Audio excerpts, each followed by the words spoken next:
மீசான் டிவியின் தமிழ் பேசும் உறவுகளை அன்போடு வரவேற்றுக் கொள்கிறோம். இன்றைய பதிவுள்ள மிக மிக முக்கியமான பரபரப்பான செய்திகள் குறித்து பார்க்கலாம், பேசலாம். கேள்பத்ர பத்மையுடைய வாக்குமூலத்தின் அடிப்படையில் பல்வேறு அதிர்ச்சியான விடயங்கள் இப்போது வெளிவர ஆரம்பித்தது மட்டுமல்ல, அரசியல்வாதிகளுக்கும் அரசு அதிகாரிகளுக்கும் மிகப்பெரிய ஒரு பயத்தையும் பீதியையும் உண்டு பண்ணிருக்கு. கேள்பத்ர பத்மையுடைய விசாரணையில் கம்பா குற்ற புலனாய்வு பிரிவின் உதவி போலீஸ் பரிசோதகர் SI தரத்தில் இருக்கின்ற ஒரு போலீஸ் அதிகாரியை CIDயினர் அதிரடியாக கைது செய்தாங்க.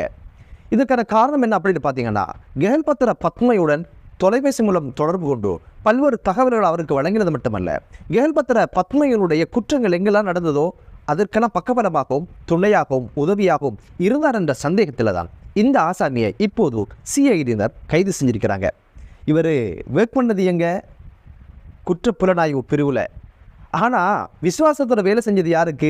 நாட்டையே குட்டிச்சுவராக்கி போதைப் பொருட்களை இங்கு உற்பத்தி செய்கின்ற ஒரு சூழ்நிலையை உருவாக்கிய கேள்பத்ர பத்ம போன்றவங்களுக்கு உதவி அளித்ததுனால இப்போது கைது செய்யப்பட்டு சிறைக்கு அனுப்பி வைக்கப்பட்டிருக்கிறாரு. மக்கள் பணத்தில் சம்பளம் பெறுறது, நாட்டை நாசமாக்கின்ற இந்த கும்பலோட சம்மதம் வச்சிருக்கிறது மிகப்பெரிய அநியாயமா இல்லையா? எனவே இந்த ஒரு ஆசாமியை கைது செய்ததுக்கு பின்னால் இன்னும் பல மிக மிக முக்கியமான உயர் பதவிகள் இருக்கின்ற போலீஸ் அதிகாரிகள் சிக்குவாங்க அப்படின்ற ஒரு விஷயம் இப்போது பேசுபொருளாக மாறி இருக்கிறது. அதை தாண்டி அரசியல்வாதிகள் அப்படின்னு பார்த்தீங்கன்னா, ரைட் சகோதரர்கள் போல மனப்பிரிய என்ற சகோதரர்கள் இதில் சிக்கப்பட்டாங்க. அதில் ஒருத்தரை கைது செய்து டியூ அடித்து விசாரணைக்கு உட்படுத்துகிறாங்க. சம்பத் மனப்பேரன்னு சொல்கிறவர் தலைமறைவாக இருக்கிறாரு. இப்போது அவருடைய சொகுசு காரை போலீஸார் கைப்பற்றினாங்க. இது சம்பந்தமான விசாரணையில் இந்த கார் எங்கே இருந்ததோ அவர் என்ன சொன்னார்டா, சம்பத் ஐயா வருவார், இதை எடுப்பாருன்னு சொல்லிட்டு போனார். போனவரும் வரல, சம்பத் ஐயாவும் வரல அப்படின்னு ஒரு விஷயத்த சொல்லியிருக்கிறாரு. PR மனம்பேர் என்ன சொன்னார் அப்படின்னு கேட்டிங்கன்னா, இந்த இடம் பள்ளமாக இருக்குது, இங்கே ஒரு சேவிங் சென்டர் நிறுவனம், ஆனால் மண்ணை போட்டு நிறைக்கிறதுக்கு பதிலாக சும்மா தானே இது இருக்குன்னு நாங்கள் கொட்டிட்டோம், இது என்னது எங்களுக்கு தெரியாது அப்படின்னு ஒரு கதையை அவர் அள்ளிவிட ஆரம்பிச்சிருக்கிறாரு. கொஞ்சம் யோசிச்சு பாருங்கள், 250 கோடியில் குழியை நிறைக்கிறதுக்கு இதை பயன்படுத்துவாங்களா என்ன? கேட்குறவங்க கேனையன்னா இதெல்லாம் சொல்லத்தான் ஆரம்பிப்பாங்க.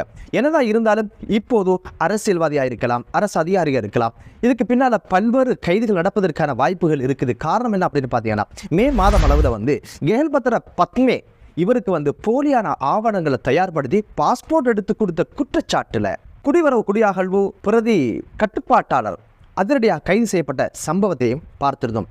எனவே இப்போது கேள்பத்ர பத்மே அளிக்கின்ற ஒவ்வொரு வாக்குமூலத்திற்கும் பின்னால் அரசியல் புள்ளிகள் சிக்குவார்கள், பெரும் அரசு அதிகாரிகள் சிக்குவார்கள் என்ற ஒரு விஷயம் பேசப்படுது. நிச்சயமாக இவர்களுக்கு எதிரான சட்ட நடவடிக்கைகள் துரிதப்படுத்தப்பட்டு கண்டிப்பாக தண்டனை பெற்றுக் கொடுக்கப்பட வேண்டும் என்பதுதான் மக்களுடைய அபிலாசையும். காரணம் என்ன அப்படின்னு பார்த்தீங்கன்னா, இப்போது நாட்டை மிக மோசமான ஒரு சூழ்நிலைக்கு கொண்டு போயிருக்கிறது பாத்தாள குழுக்களும் அவர்களுடைய போதை உற்பத்திகளும் விற்பனைகளும் தான். இதுக்கு துணையாக எதுக்கு இவங்க நின்றாங்க? தகுந்த பாடத்தினை அரசு புகட்டட்டும், நீதித்துறை புகட்டட்டும் என்று கூறிக்கொண்டு அடுத்த செய்திக்குள்ளே போகலாம். அது என்ன அப்படின்னு பார்த்தீங்கன்னா, முன்னைய நாள் ஜனாதிபதிகளுடைய வரப்பிரசாதங்களை ரத்து செய்ததுனால இதுக்கு பிறகு வருடம் தோறும் 15 கோடி 20 கோடி பொதுமக்களுடைய பணம் விரயமாகிறதுலேருந்து ஒரு பாதுகாப்பு கிடைச்சிருக்குது என்று தான் சொல்ல வேண்டும். காரணம் என்ன அப்படின்னு பார்த்தீங்கன்னா, கடந்த 2024ஆம் ஆண்டில் மட்டும் இந்த முன்னைய நாள் ஜனாதிபதிகளுக்கான வரப்பிரசாதங்கள் சார்ந்து அவர்களுக்கான செலவினங்களாக திரைசேரியிலிருந்து பணம் ஒதுக்கப்பட்ட தொகை என்ன, செலவழிக்கப்பட்ட தொகை என்ன அப்படின்னு பார்த்தீங்கன்னா 98.5 மில்லியன் ரூபாய், கிட்டத்தட்ட 10 கோடின்னு வச்சுக்கிறீங்களேன். மஹிந்த ராஜபக்ஷ அவர்களுடைய வீட்டில் பணியாற்றுகின்றவர்களுடைய தொகை 111 பேர் என்று சொல்லப்படுது.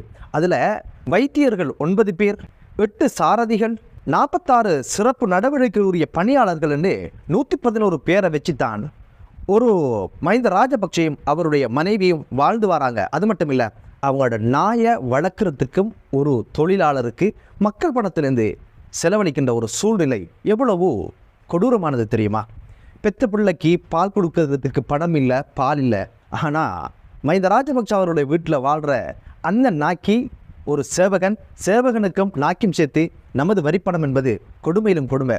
கோட்டாபய ராஜபக்ஷ அவங்களுடைய பாதுகாப்புக்கு அல்லது அவங்களுடைய பணியாட்கள் எத்தனை பேர்னா 60க்கும் அதிகம் என்று சொல்லப்படுது. அதில் 8 சமையற்காரர்கள், அங்கும் ஒரு நாய், அதுக்கு ஒரு சேவகன். கொஞ்சம் யோசிச்சு பாருங்களேன், 8 கோக்கி போட்டு என்னதான் சமைக்கிறாங்க, என்னதான் அங்கே நடக்குது அப்படின்ற கேள்வி இருக்கும் இல்லையா? எனவே இதுக்கெல்லாம் முடிவு கட்டுற மாதிரி தான் இந்த ஒரு தீர்மானம் வந்தது என்பது மக்களால் இப்போது பெருமளவு பாராட்டுக்குரிய ஒரு விடயமாக பார்க்கப்படுது. மஹிந்த ராஜபக்ஷ இந்த சட்டம் மூலம் நிறைவேற்றப்பட்ட உடனே நேற்றைய தினம் விஜயராம வீட்டிலிருந்து அதை அரசுக்கு கையளித்து விட்டு அவர் வெளியேறி சென்று அவருடைய சொந்த ஊருக்கு பயணமானார். சொந்த ஊருக்கு செல்வதற்கு முன்னால் வெளிநாட்டு தூதுவர்களை அழைத்து பேசி கதைச்சி நன்றிகள்லாம் தெரிவிச்சுட்டு அவர் போயிருந்தார். இந்த போகின்ற சந்தர்ப்பத்தில் இவரோட அரசியல் செய்தவர்கள் எல்லாம் ஓடி ஆற தழுவி அழுது புழுது ஒப்பாரி வச்சு ஊழலிட்டு அப்படியே வழி அனுப்பி வச்சாங்க. வீட்டை விட்டு தானே போறாரு, ஏன் எதற்காக இதெல்லாம் நடக்குது அப்படின்னு ஒரு கேள்வி இருக்கும் இல்லையா? அதுதான் மஹிந்த ராஜபக்ஷ என்ற ஒரு நபரை வச்சு செய்ய வேண்டிய அரசியலை செய்யணும்னு ஆசைப்படுறாங்க. எனவே அரசியல் அனாதைகளாக போனவங்களெல்லாம் இப்போ அனுதாப அரசியலை மஹிந்த ராஜபக்ஷ என்ற மூத்த அரசியல்வாதியை வச்சு ஒரு அரசியல் செய்வதற்கான ஒரு நடவடிக்கையில் தான் ஊரில் இருக்கிற சொந்தங்கள் பந்தங்கள் எல்லாம் அள்ளிக்கொண்டு சாமா சட்டுமுட்டோட ஒப்பாரி வச்சு நாட்டை காத்தவர் யுத்தத்தை முடித்தவர் அப்படின்னு சொல்லி ஊழையிட்டு ஒரு அனுதாப அரசியலை செய்கிறதுக்கான ஒரு முனைப்பு தானே தவிர மஹிந்த ராஜபக்ஷ அவர்கள் மீது கொண்ட அன்பினால் கிடையாது என்பதுதான் யதார்த்தமான ஒரு விடயம். சொந்த ஊருக்கு செல்லும் பொழுதோ பாரியார் ஒரு வரவேற்பு கொடுக்கப்படுவதாக தெரிய வருகிறது. அவர் வரவேற்கப்பட வேண்டியவர் தான், அந்த ஊர் மக்கள் அதை செய்யட்டும். ஆனால் அவரை வைத்து அனுதாப அரசியல் செய்கின்ற படலம் முற்றுப்பெற வேண்டும் என்பதுதான் மீசா டிவியினுடைய பார்வை. அடுத்த ஒரு விஷயம் என்ன அப்படின்னு பார்த்தீங்கன்னா, நாமல் ராஜபக்ஷ அவங்களுக்கு மற்றொரு வழக்கு இப்போது தொடங்கி இருக்குது. அதுவும் உயர் நீதிமன்றத்தில். அதாவது 2019ஆம் ஆண்டு இவருக்கான திருமணம் நடக்கிற வைபவத்திற்கு அந்த விழாவுக்கு பயன்படுத்திய கரண்டுக்கான பில் 26 லட்சம் ரூபாய். அந்த பணத்தை கட்டல அப்படின்னு சொல்லி உடனடியாக ஒரு சட்டத்தரணி ஒரு எஃப்ஆர் வழக்கினை தாக்கல் செஞ்சதில் அந்த வழக்கை நேற்றைய தினம் விசாரணைக்கு எடுத்த உயர் நீதிமன்றத்தினுடைய 2 நீதிபதிகள் இதை தொடர்ந்தும் வழக்கு விசாரணைக்காக எடுத்துக்கொள்ளலாம் என்ற ஒரு தீர்மானத்துக்கு வந்திருக்கிறாங்க. இப்போதும் இந்த விசாரணையில் தெரிய வந்த விஷயம் என்ன அப்படின்னு பார்த்தீங்கன்னா, இந்த கரண்டை கொடுக்கணும் அப்படின்னு சொல்லி வேண்டுகோளை முன்வச்சது யார் அப்படின்னு பார்த்தீங்கன்னா, பாராளுமன்ற உறுப்பினர் ஜிவி சாணக் அவங்க ரவி கருணாநாயக்கின் ஊடாக இந்த ஒரு கைங்காரியத்தை செஞ்சிருக்கிறாங்க. இப்போது இந்த கரண்டுக்கான பில் 26 லட்சம் என்பதனால அதை கட்டாமையின் காரணமாக இப்போது இதுக்கு எதிரான வழக்கை தாக்கல் செஞ்சதுனால இப்போது இந்த வழக்கை தொடர்ந்து விசாரணைக்கு உட்படுத்துவதாக கூறப்பட்டிருக்குது. மஹிந்த ராஜபக்ஷ நாமல் ராஜபக்ஷ அவங்களோட தரப்பில் முன்னிலையான சட்டத்தரர் என்ன சொன்னார்னா, எங்களுக்கு இப்படியான ஒரு பில் ஒன்று கிடைக்கல அப்படின்னு சொன்னாங்க. கரண்ட் மட்டும் கிடைச்சிச்சோ, அதை நல்லா பயன்படுத்த தெரியுது. ஓரிரு தினங்கள் தான் கல்யாண வைபவம் நடந்திருக்கும். 26 லட்சத்தில் கரண்ட் பில்லு யாரை தள்ள கட்டுவீங்க? கடனாகியாச்சு, வருவாயில் ஊழியர்கள் சம்பளம் கொடுக்க முடியாது. எனவே பொதுமக்கள் அப்பாவிகள் மேலே இதை ஏற்றி வைக்கிறது. 500 ரூபா கட்டல 1000 ரூபா கட்டல என்பதுக்கெல்லாம் கரண்டை கட் பண்ணுற இந்த சூழலில் எப்படி நாமல் ராஜபக்ஷவோட வீட்டு பக்கம் இந்த பில்லு போகல் என்ற கேள்வியும் எழ ஆரம்பிச்சிருக்கு. அதனால் என்னவோ வழக்கை தூக்கி போட்டார். இப்போ விசாரணையில் பதில் சொல்லுங்க. இறுதியாக இரு தரப்பினுடைய விசாரணைகள் எல்லாம் கேட்டறிந்த நீதிபதிகள் சொன்னாங்க, இதை விசாரிக்கலாமே அப்படின்னு சொல்லி. ஆரோக்கியமான விடயம்.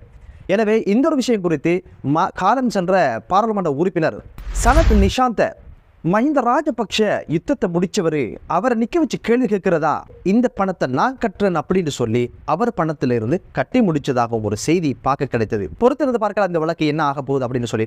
அடுத்த ஒரு விஷயம் என்ன அப்படின்னு பார்த்தீங்கன்னா, உயர் நீதிமன்றத்தினுடைய நீதிபதி நாமல் பலல்கே என்று சொல்லப்படுகிறவரை ஜனாதிபதி அனுகுமார திசாநாயக்க அதிரடியாக பதவி நீக்கிய சம்பவம் பெரும் பரபரப்பை ஏற்படுத்தியிருக்கு.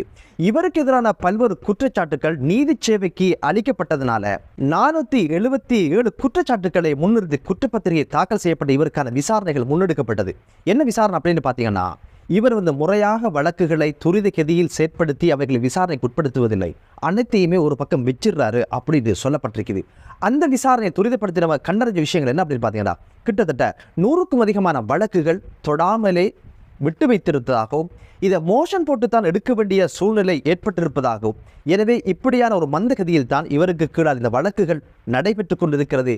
குறிப்பாக உச்ச நீதிமன்றத்தில் வருகின்ற வழக்குகள் என்ன அப்படின்னு பார்த்தீங்கன்னா, குற்றவியல் சார்ந்த வழக்குகள், அதே போன்று போதை சம்பந்தப்பட்ட வழக்குகள். இந்த சூழலில் இந்த குறித்த நீதிபதியை பதவி விலக்கியிருக்கிறாரு என்பது இப்போது மிக பெரும் பரபரப்பை ஏற்படுத்தியிருக்குது. எனவே அனைத்து தரப்புகளிலும் ஏதோ ஒரு வகையில் சட்டம் ஒழுங்கு நிலைநாட்டப்படுகின்ற ஒரு சூழல் உருவாகி இருப்பது ஆரோக்கியமானது. போலீஸ் துறையாக இருக்கலாம், நீதித்துறையாக இருக்கலாம், பாராளுமன்றமாக இருக்கலாம். மக்கள் பாராளுமன்றத்தை சுத்தப்படுத்தி அரசிட்ட ஒப்படைச்சாங்க. ஏதோ ஒரு வகையில் நாடு இப்போது நல்ல நிலையை நோக்கி பயணிக்கின்ற ஒரு சூழல் உருவாகி இருக்கிறது. எனவே ஆரோக்கியமான விடயம். நாட்டிற்காகவும் நீதித்துறைக்காகவும் சட்டம் ஒழுங்கை காக்கின்றவர்களுக்காகவும் குற்றவாளிகளை சட்டத்தை முன் நிறுத்துகின்றவர்களுக்கு ஒத்துழைப்பு வழங்குவோமாக, ஆதரிப்போமாக என்று கூறி மற்றொரு காணொளியிலே உங்கள் அனைவரையும் சந்திக்கும் வரை விடைபெறுகிறேன். நன்றி.